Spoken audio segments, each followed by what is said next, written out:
Hello and welcome back to another episode of Growth Unlocked Beyond Scale. I'm your host, Kieran Cron. Today we have Peter Sorgenfrei, who I'm delighted to have on the show today. Peter, thank you so much for joining us.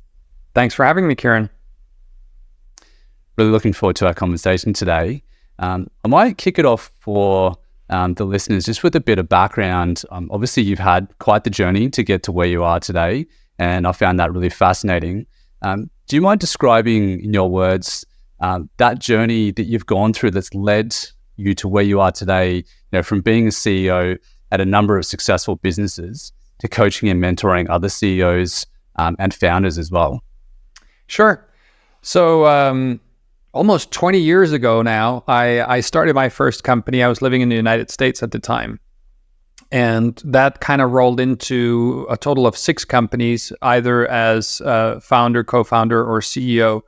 And some of them were quite successful, and I'm thankful for that. And some of them didn't succeed. And we can get into all the details about both if you want. Fast forward to 2019, I was doing my now last startup. And I was living in Copenhagen, where I'm today.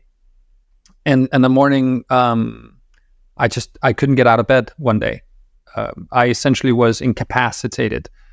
Turns out it was a stress-induced incapacitation. I thought it was a brain tumor, but thankfully it was just stress, which was a little bit ironic because for the previous 15 years, I'd been the guy looking at people, getting stressed or getting sick from working and thinking, how hard can it be? Look at me. I'm traveling all over the world doing all this stuff. But then the universe has a brilliant way of showing you who's boss, right? So I was sidelined on sick leave. Eventually, I had a company with 70 employees in 5 countries at that time. And eventually my board called me up and said, Peter, we need somebody back at the helm. We're going to let you go. So I was fired from that business, which honestly was a relief. I got healthy, and then I thought about what I was going to do next. I'm not very good at it being an employee anymore. So I was either going to start another company or I was going to do something else. And I decided to do what I'm doing today because I realized one of the reasons that I had gotten in trouble or got sick was I did not have somebody to talk to who actually understood what I was going through, right? So I had spoken to mentors and advisors and board members and investors and all sorts of other people, but there was nobody who had a real appreciation for my situation. So that's what I do today. I wrote 40 founder CEOs around the world who don't know me via LinkedIn, sort of just, hey, I'm thinking about doing something like that. Does it exist in your market? I actually wrote people in Australia as well. And a bunch of folks got back to me and said, that sounds amazing. How much is it and how do we get started? And so now I have clients in 7 countries. I've worked with a little more than 30 founders and CEOs as their personal coach and advisor. Wow, that's an epic story, and I'm so glad to hear that you managed to turn around the health issues, because it sounds like you're really getting yourself into a place of major burnout, which is sort of how things broke essentially. And as you mentioned, the universe has a way of telling you things. Talk us through how you've made that transition from being a CEO at a relatively large company to running your own business. Like, what were the major shifts in mindset or habits that you had to go through that have helped you to get to where you are today? So I don't think they're that dissimilar, honestly, right? Because remember, the last company I built from just me to the 70 people. And so my approach has always been one of humans first. So I've been extraordinarily focused on hiring the right people and working with the right people and making sure that I could motivate them and help them grow. So I've created some pretty remarkable environments for folks. What I do today is pretty much similar, right? I take a whole human approach to the people that I meet. I don't care about their pedigree. I don't care about how much money they've raised. I don't care about their online status. I try to understand who they really are. So the mindset is the same. I care about people and I want to work with interesting people. The difference, of course, today is it's me. I have an assistant, but outside of that, I'm it. I don't outsource any of the deliverables. I do everything myself. And that also means I have a limited capacity to the people I can help and the reach. For example, although I have clients in 7 countries, they're all in Europe or in the United States at this point. Because if I were to work with somebody like you, for example, all of a sudden time zones would make it very difficult for me to be effective. So I hope that answers your question. It does. Yeah, definitely. You spoke about the importance of, hiring the right people, putting them in the right seat, and being surrounded by people that are going to help you to move in the right direction, and people that are aligned from a culture and values perspective. I always find it interesting to understand because everyone has a different method to their madness in terms of how you recruit and decide on who's going to join the team. What are the typical attributes or things that you find are really important to look for at that time when you were building a team? I think the old adage, hire for attitude, not for skill kind of thing still applies. So whenever I would put out, I would write the job description. I would have a general idea of what the person needed to do. Let's say we hired somebody for business development, for example.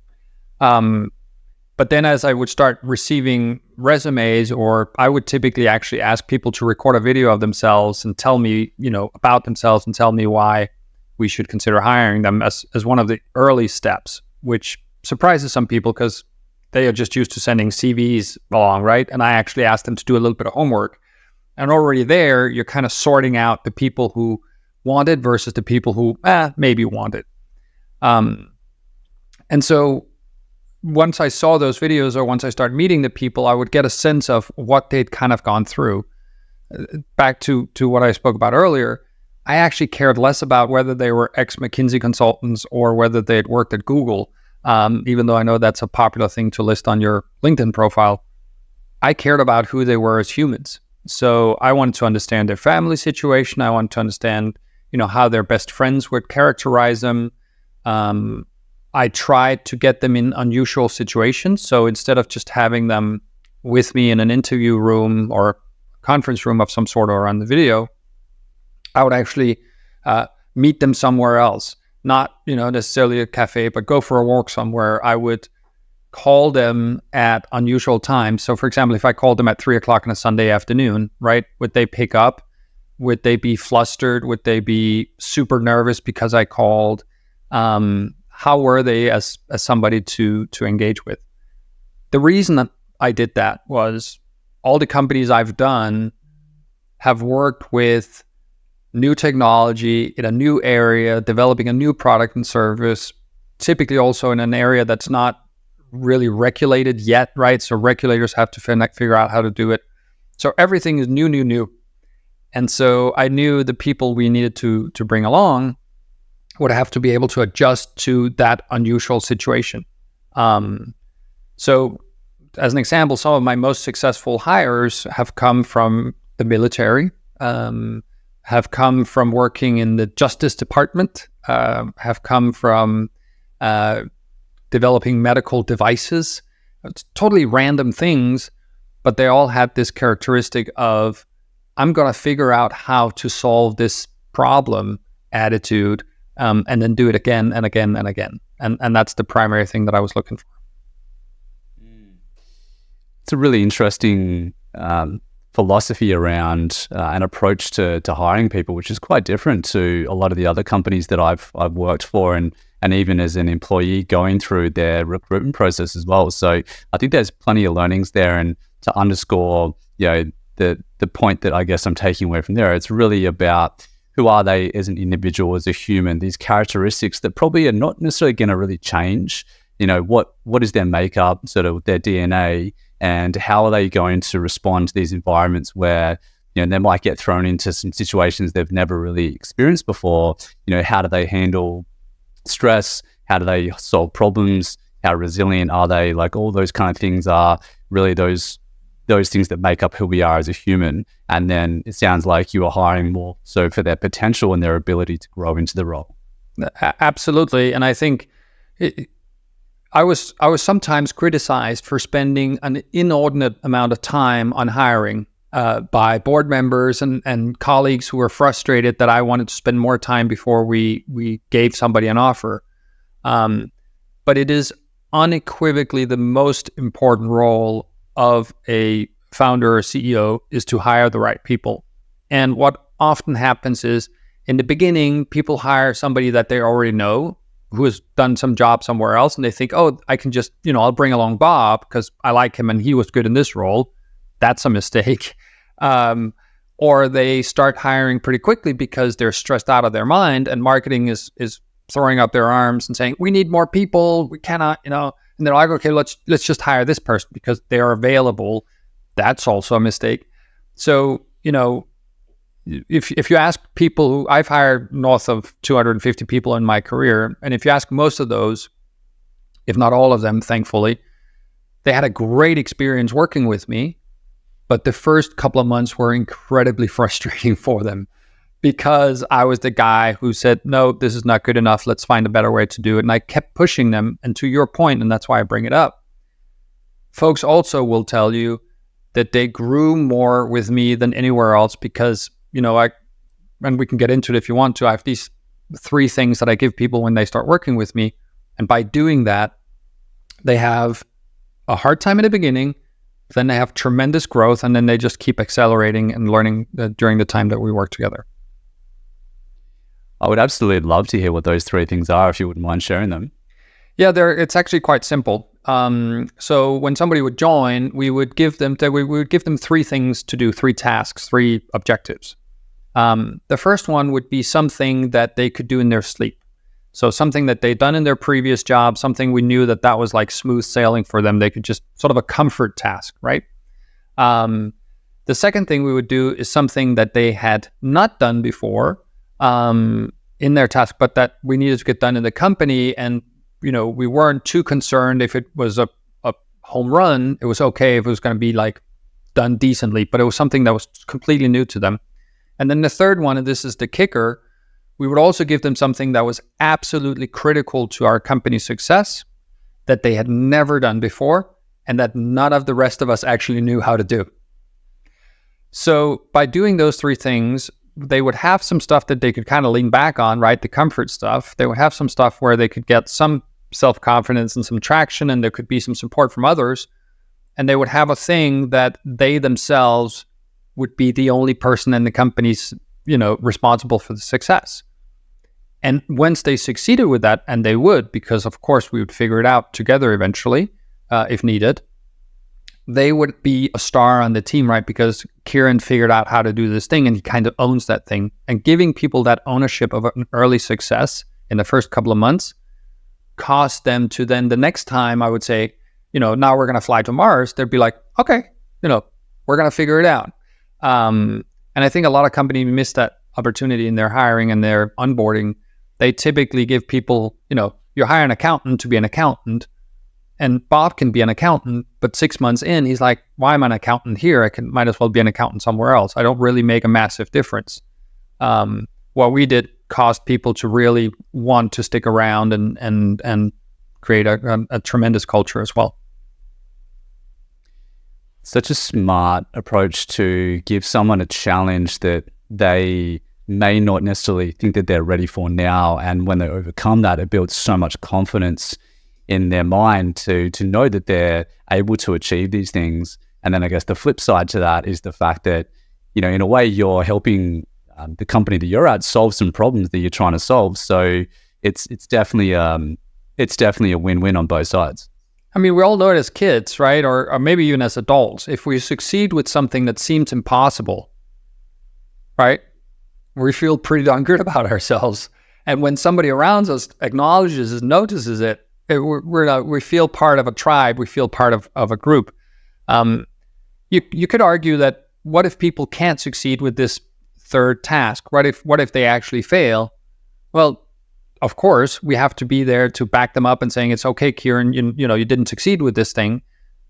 But remember, nobody else knew how to do it. So the fact that you don't succeed with it doesn't mean that somebody's standing in the corner and be like, oh, I should have done it because I knew. No, nobody did. And So anyway, so that's how I've done it, and that's how I would do it again if I were ever to hire people. I guess turning that on its head in terms of the fact that you made a bunch of hires, I think you mentioned around sort of 200 odd. Can you think through, and I'm sure like just the way that the world is, like not everyone's going to work out to hire into a company. Can you think of any examples you might be able to share around certain things you might have picked up during the interview process that might have been like a yellow flag that potentially expanded over time, or certain things that you started to learn, or potentially mistakes you might have made in terms of hiring the wrong people into the wrong seat that you learned from? Well, like I did do a couple of mishires along the way, and probably more than a couple, right? And if I see a pattern, it's that we rushed it. We had that feeling in our gut that I'm not sure she's going to work out, but we really need somebody. So we made the mistake that I counseled against earlier. So what was it in those interviews, or what was it with those people that went wrong in the environment for us? I think number one is we hired too experienced people. I think the mistake you sometimes make in startups or in scale-ups is we're going to get, a VP from big company to come down here and see something at our company. But the problem is the VP of big company being see something at your company rarely works out because they cannot adapt to the way of thinking, the way of working, and all the stuff that does not work in a startup and a scale-up. That's number one. Number two, we buy the senior person because we think they have network and experience. But honestly, if you haven't built a company yourself before, that network you don't know how to activate. It's your buddies that you can drink coffee with or play golf with or whatever you do with them, but you cannot activate them to become champions and customers of your new business. And so many people make that mistake. And I did that too. I hired two senior people a couple of times where I knew I should have gone for the less senior, but with the right attitude and the right hunger. And then I think the third one that I want to highlight is the mistakes we made. We also hired people who had an inflated sense of self. You really want to look for somebody who is humble and has that humility as they go into it. Not insecurity, that's different, but being humble and have humility around your own abilities and the challenges before you is a really important marker to finding good people for startups and scale-ups. And so when I made the mistake was when somebody actually thought that they were much better and bigger than they were. And I sensed it in the interview process, but I went with it anyway, and it turned out to be a mistake. Great points. Thank you. Appreciate you sharing that. I guess shifting back to the coaching business in the world you're in today, you talk about the whole human approach, which I find really interesting. What inspired you to develop that and how you apply it to your coaching, and how does that address the most common challenges that you face, that are being faced by business leaders? So I was inspired by the fact that a lot of people talk about work-life balance.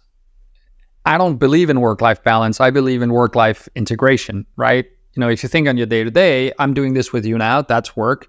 In a minute, I might go do something in my house, that's personal. So it's intertwined, or you take a phone call from your partner, or you book some tickets for work while you're at home or whatever, right? It's all connected and intertwined and integrated. So to me, the whole human approach came, I typically draw like a diamond where we look at the personal life and the professional life. That's kind of the y-axis. And then the x-axis is the tactical things we need to do and the strategic things we need to do. So tactical on the left, strategic on the right, personal on the top, professional at the bottom. Because if you look at all the things that we do in life, there's some tactical stuff. For example, a lot of my clients struggle with being stressed out, right? Burned out. So where does that come from? There are some tactical aspects of that. One of them is, are they sleeping enough? Are they eating healthy enough? Are they getting exercise? Are they spending time with their loved ones? Those things we can solve with tactical measures, right? Go to bed at a decent time.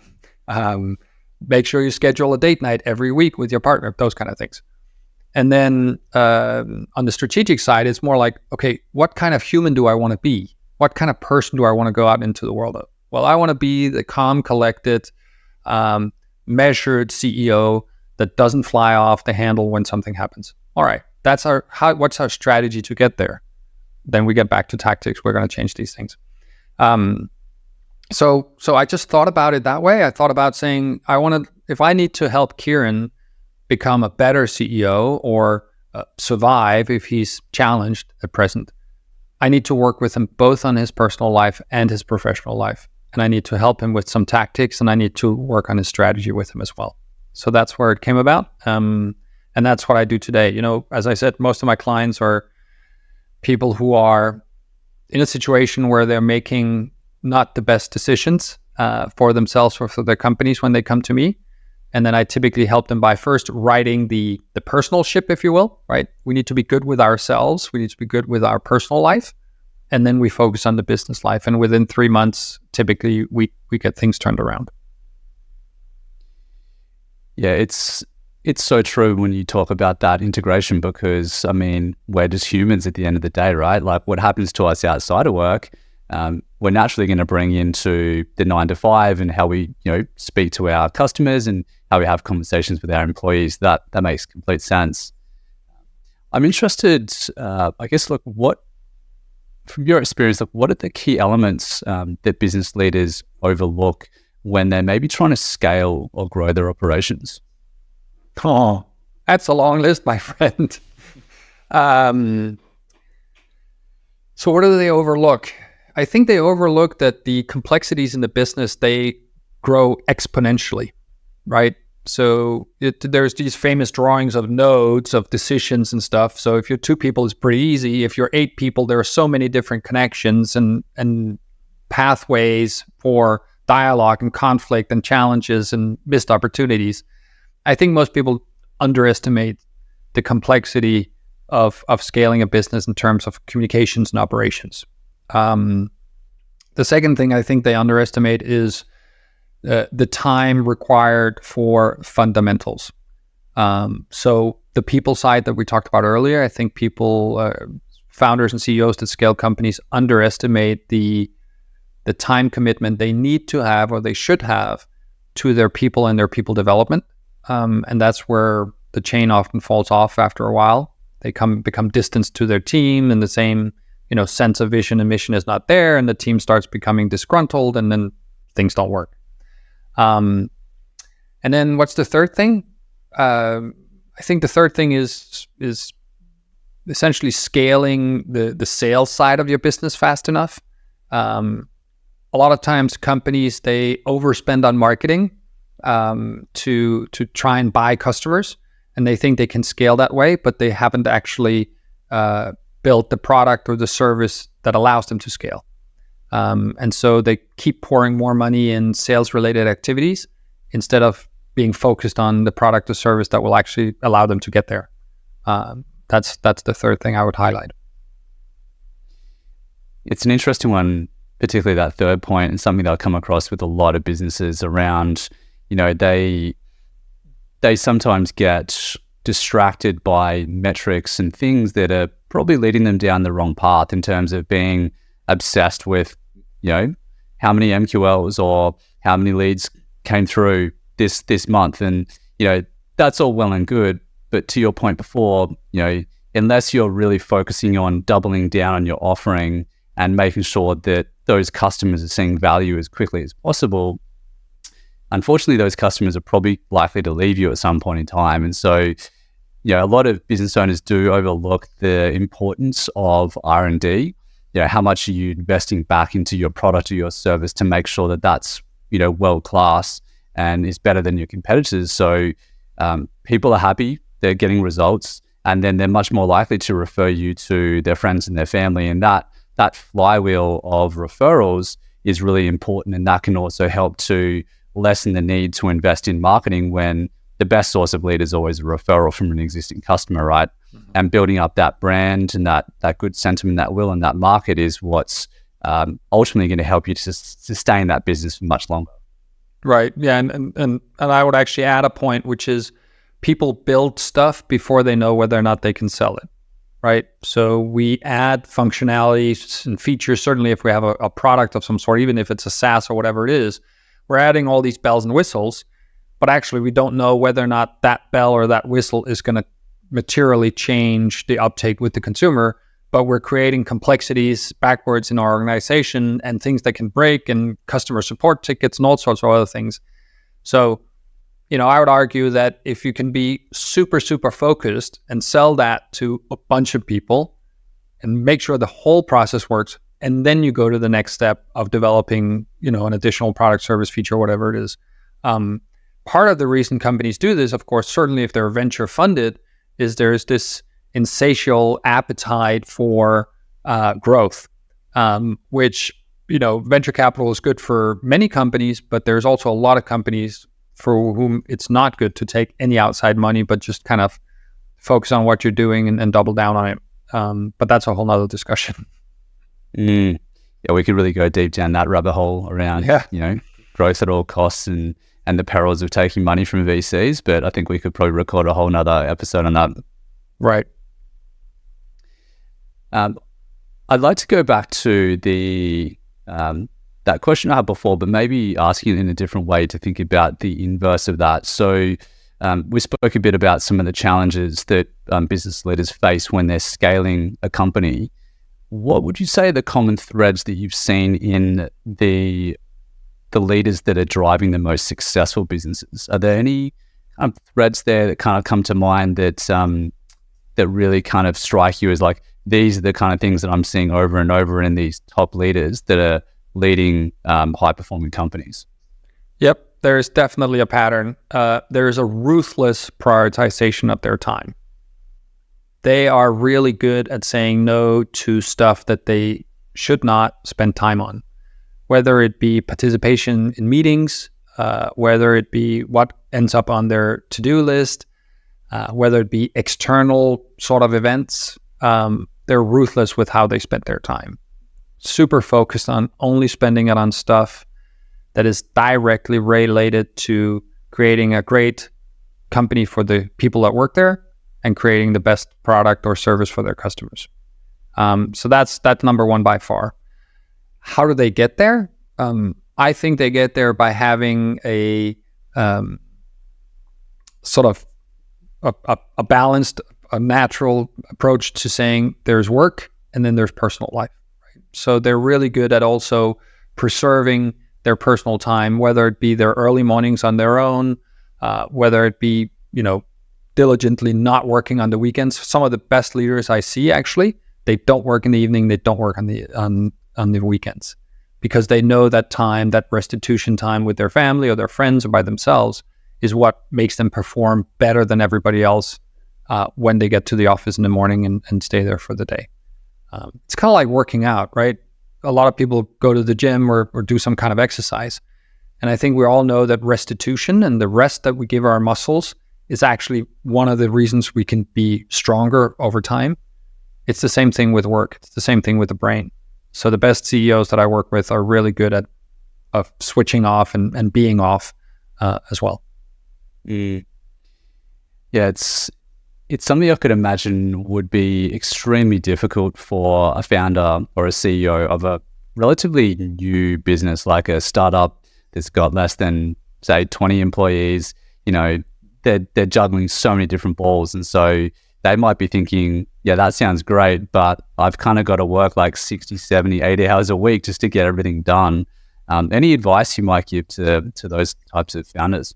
Yeah, so I don't disagree. The problem here is when we start companies, we're young and inexperienced, most of us, right? I mean, I started my first company in my late 20s. I didn't know anything. So we don't know. So the advice would be, and I actually recently wrote about this as well, and I share this advice often, is take a hard look at your calendar and make absolutely sure that there's not 30% of that time that you're occupied with something that you can cut away, right? Do you need to be in this meeting? Do you need to go to this conference? No, you don't. I can tell you right now, if you're listening to this and you're planning on going to any conferences where you're not on stage speaking, don't. It's not going to bring you what you think it's going to bring you. The other thing is to look at your task list. Same thing here. I had a client recently. She came to me. She had 82 items on her task list. I took one look at it, and we came down to 27. She didn't miss the 50 odd ones that we cut out. And guess what? If they're important enough, they're going to come back. So the advice is, I guarantee you that in your calendar, on your to-do list, there are a lot of things that you need not be doing. And if you start by taking those and cutting those away, everything else will be easy. The second thing is take care of yourself, right? Make sure you sleep, make sure you get some fresh air every day, make sure you get some movement into your day every day. I don't care if you need to work 100 hours a week, there are still hours where you can do those things, and you should do them. And lastly, talk to somebody. I mean, now people get to know me through this. They can follow me on LinkedIn primarily, where I write a bunch of stuff. Listen to people who've been there. We're not saying it because we're besserwisser. We're saying it because we want you to avoid the fate that some of us had along the way. Such sage advice. Thank you, Peter. That's really helpful. I'm sure there's a lot of founders out there that could definitely take some steps and take some action from that as well. So that's great. Thank you. Wrapping it up, I always like to think about this. Let's say if you could travel back in time and even reflect on your career, what advice would you give to your younger self about unlocking growth and living the life that you desire? I would have been more diligent about sales early on. I had early success with my first company because somebody who knew me bought something from me. And then I goofed off and played golf and traveled, right? I wish that I had learned to become more disciplined about the sales process earlier in my career. I've learned it now and I teach other people now, but that's probably the number one thing that I think would have made me not necessarily more successful, but would have made my life less stressful, because sales solves everything, right? Well, a lot of things, unless you're selling the wrong thing, but so that's the piece of advice I would have given myself. Learn to sell and do it every single day.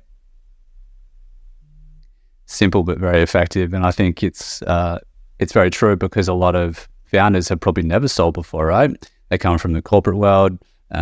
Depending on the industry or the profession or the job title, they may have never had to sell anything. Of course, every day we're kind of selling ourselves when we speak to people and make an argument and have an opinion, but that's definitely something I've noticed is most people that start a business have probably never really sold before. Exactly. And it's a skill, and it's something that a lot of us are afraid of learning, and we feel, it's a little bit dirty asking for people's business, right? But, I recently made a new acquaintance, and his point is like, who cares? Move on to the next one. I mean, there's plenty of fish, right? And that kind of attitude I try to instill in others too.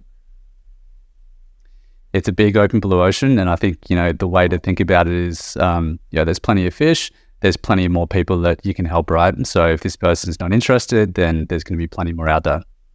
Indeed. It's a big market. Most of us now are engaging with potential customers in a digital world. You and I got to know each other on LinkedIn, right? Thousands of people read my stuff. Clients come from all over the world. So what if somebody doesn't want to work with me? There will be somebody else. Exactly. Well, Peter, thank you so much for your time. Really appreciate it. It's been an awesome conversation.